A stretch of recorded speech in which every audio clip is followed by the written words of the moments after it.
श्री कृष्णा दोस्तों, स्वागत है हमारे चैनल क्विक नॉलेज में। आज के इस वीडियो में हम बात करेंगे फागुन अमावस्या 2025 की। फागुन अमावस्या तिथि, महत्व, पूजन विधि, शुभ मुहूर्त और इससे जुड़े अद्भुत उपायों के बारे में विस्तार से बताएंगे। यह अमावस्या केवल एक तिथि नहीं बल्कि पितरों की कृपा प्राप्त करने, दान पुण्य करने और दुर्भाग्य को दूर करने का एक सुनहरा अवसर है।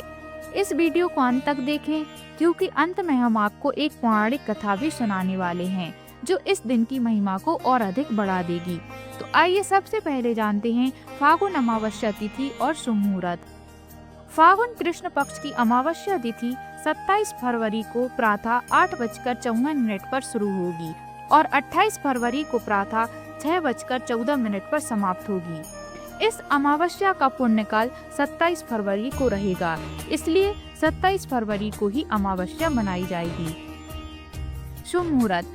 ब्रह्म मुहूर्त प्रातः 5:09 से 5:58 तक, गोधूली मुहूर्त शाम 6:07 से 6:42 तक, निशीथा मुहूर्त रात्रि 12:08 से 12:58 तक। स्नान दान का शुभ मुहूर्त। ब्रह्म मुहूर्त प्रातः 5:09 से प्रातः 5:58 तक, अभिजीत मुहूर्त दोपहर 12:11 से दोपहर 12:57 तक। स्नान और दान के लिए ये दोनों मुहूर्त अत्यंत शुभ माने जाते हैं। इसके अलावा अमावस्या के पूरे दिन स्नान और दान किया जा सकता है। आइए अब जानते हैं फागुन अमावस्या का महत्व। फागुन अमावस्या का महत्व कई कारणों से बहुत अधिक बढ़ जाता है। यह महाशिवरात्रि के अगले दिन आती है, जिससे इस दिन की आध्यात्मिक ऊर्जा कई गुना बढ़ जाती है। इस दिन पितरों का आशीर्वाद प्राप्त करने के लिए तर्पण, श्राद्ध और दान करने का विशेष महत्व है। अमावस्या पर गंगा स्नान करने और दान पुण्य करने से जीवन में सुख समृद्धि आती है और पितृदोष से मुक्ति मिलती है। इस दिन नकारात्मक ऊर्जा समाप्त करने के लिए विशेष उपाय किए जाते हैं। आइए अब जानते हैं फागुन अमावस्या पूजा विधि। प्रातः काल जल्दी उठकर स्नान करें और यदि संभव हो तो किसी तीर्थ या पवित्र नदी में स्नान करें। घर के मंदिर की साफ सफाई करें और भगवान गणेश और श्री हरि विष्णु का ध्यान करें। श्री विष्णु का पंचामृत और गंगा जल से अभिषेक करें। विष्णु जी को पीला चंदन और पीले पुष्प अर्पित करें। श्री विष्णु चालीसा का पाठ करें और श्रद्धा से आरती करें। तुलसी दल सहित भगवान को भोग लगाएं और अंत में क्षमा प्रार्थना करें। पीपल के वृक्ष को जल चढ़ाएं और शाम को दीपक जलाएं। आइए अब जानते हैं फागुन अमावस्या पर किए जाने वाले विशेष उपाय।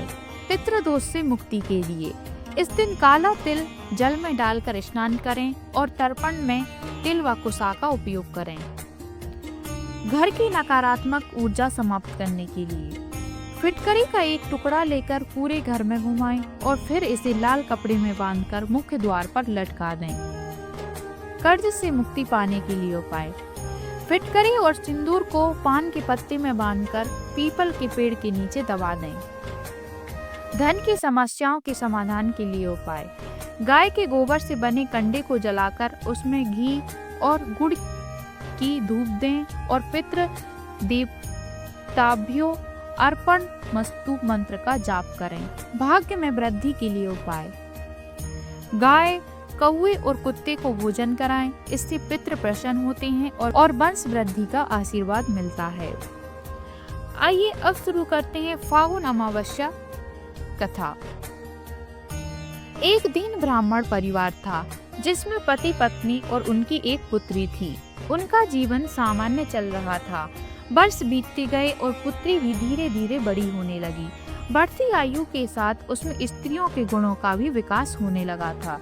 वह अत्यंत ही सुंदर, सुशील और सर्वगुण संपन्न थी, लेकिन गरीब होने के कारण उसका विवाह नहीं हो पा रहा था। एक दिन उस ब्राह्मण के घर एक साधु महाराज पधारे। ब्राह्मण पुत्री की सेवा से साधु महाराज का मन बहुत प्रसन्न हुआ और उन्होंने कन्या को लंबी उम्र का आशीर्वाद तो दिया, लेकिन यह भी बताया कि उसकी हथेली में विधवा योग है। इस बात से चिंतित होकर ब्राह्मण परिवार ने साधु से उपाय पूछा। तब साधु ने कुछ देर विचार करने के पश्चात अपने ध्यान के आधार पर बताया कि कुछ दूरी पर एक गांव में सोना नाम की धोबिन जाति की एक महिला अपने बेटे और बहू के साथ रहती है, जो बहुत ही संस्कारों से संपन्न तथा पतिपरायण और निष्ठावान है। यदि यह कन्या उसकी सेवा करे और इसके विवाह में वह महिला अपनी मांग का सिंदूर लगा दे तो इस कन्या का विधवा योग मिट सकता है। साधु ने यह भी कहा कि वह महिला कहीं आती जाती नहीं है। यह बात सुनकर ब्राह्मणी ने अपनी बेटी से धोबिन की सेवा करने की बात कही।